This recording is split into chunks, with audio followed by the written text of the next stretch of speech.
everyone, my name's Josie and welcome back to my channel. So today is going to be a video about singing. So I'm here in my singing studio today. Now some of you might not know that as well as making YouTube videos mainly for fun, my full-time job is actually as a singing teacher and a vocal coach. So today I thought I would try and give you and pass on some of my vocal knowledge to you, and hopefully it might help you out. If you've been following my channel for a while, you've probably seen I love to do Disney covers, I love singing Disney songs, and I've also done a few Disney parodies. And one of the main comments I tend to get on the videos are questions about singing and questions about how can I sound like a Disney princess. The main question is, how do I belt or sing as high as a Disney princess?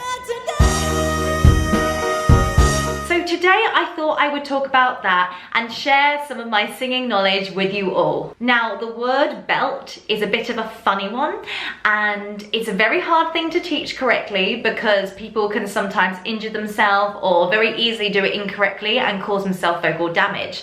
So I'm gonna kind of be very careful when talking about that today.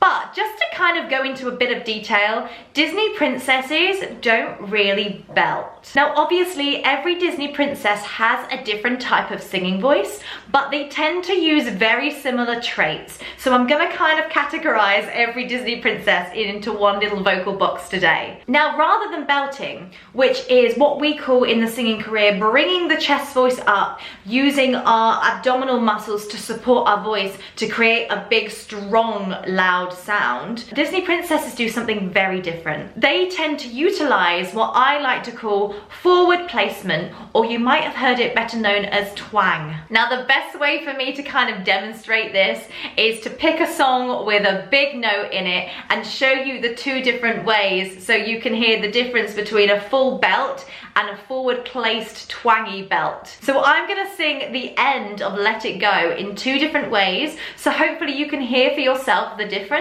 Now as a singing teacher in general, I usually try and encourage people to use more forward twang because bringing up the chest voice too much can actually be really dangerous and damaging for the voice if you're not doing it correctly. But anyway, let me show you the two. So this is the last bit of Let It Go using full chest voice. Let the storm rage on. Pretty loud. This is it with forward twang. Let the storm rage on.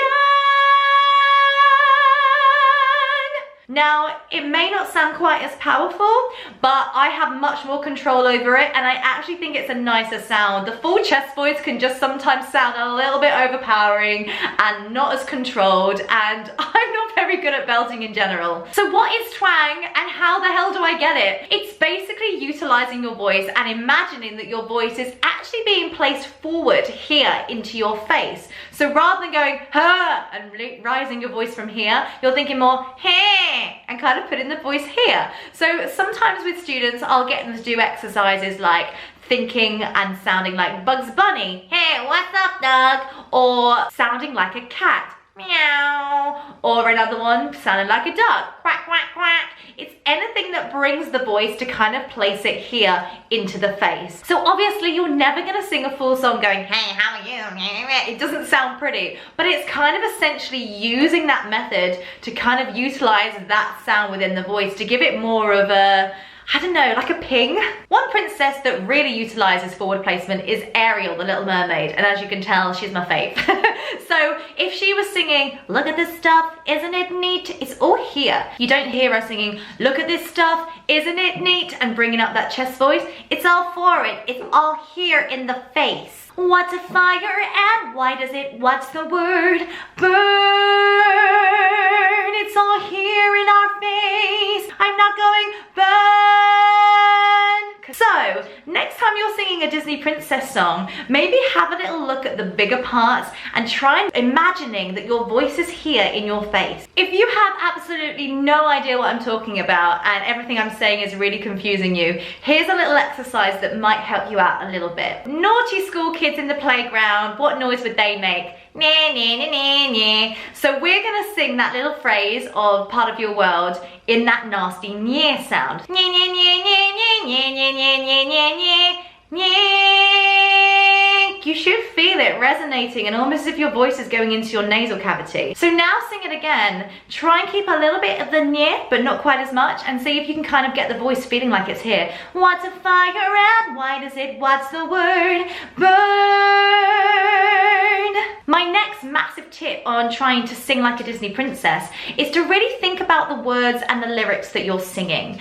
Because it's all very well and good being able to sing and having the voice, but you've got to have the kind of acting behind it like the Disney princesses do. A really good example of this is The First Time in Forever from Frozen. If you're trying to sing like Anna, you're trying to think about all these different things. The window is open, so's that door. I didn't know they did that anymore. There's so many things to think about. We need to hear that in your voice. Otherwise, you just get this. The window is open, so's that door. I didn't know they did that anymore. And it just sounds boring. So I always tell my students to get the words, get the lyrics, and to look at it as if it was a monologue and to just speak it. So when you're singing, you need to kind of think about all those things and try and get that across in your voice when you're singing. Again, like I said, I don't want to put all Disney princesses into one category because they don't all sing the same. And one good princess example of this is Aurora or Sleeping Beauty, because she has a lot more of a classical tone to her voice. She tends to use more classical techniques, open vowels, nice low larynx position.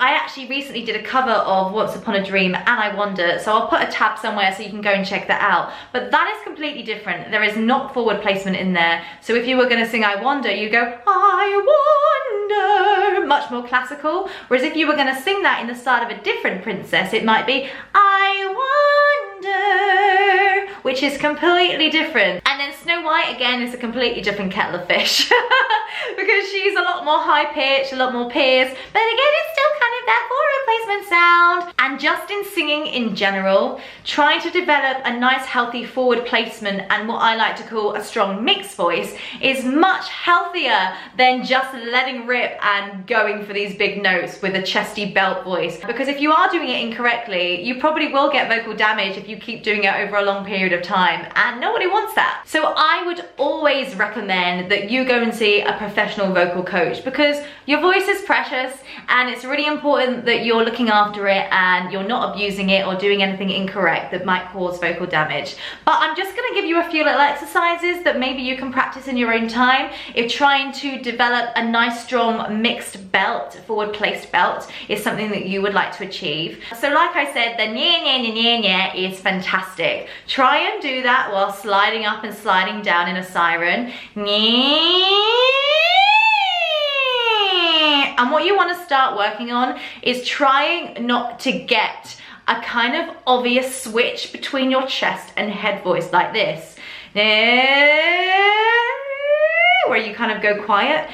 We want to kind of work on blending that together. Another great one is trying to sound like a cat, because if you do a nasty meow, meow, it's nasty and forward in the face. So next time you have a big song to sing and you want to kind of start utilizing this forwardly placement twang, sing it like a cat first of all, just to see if you can do it and how it feels. For example, meow, meow, meow, meow, meow. And that's that forward placement. Then you've got, let the storm rage on. It should kind of feel in a very similar place. So do some scales as a cat. Meow, meow, meow, meow, meow, meow, meow, meow, meow.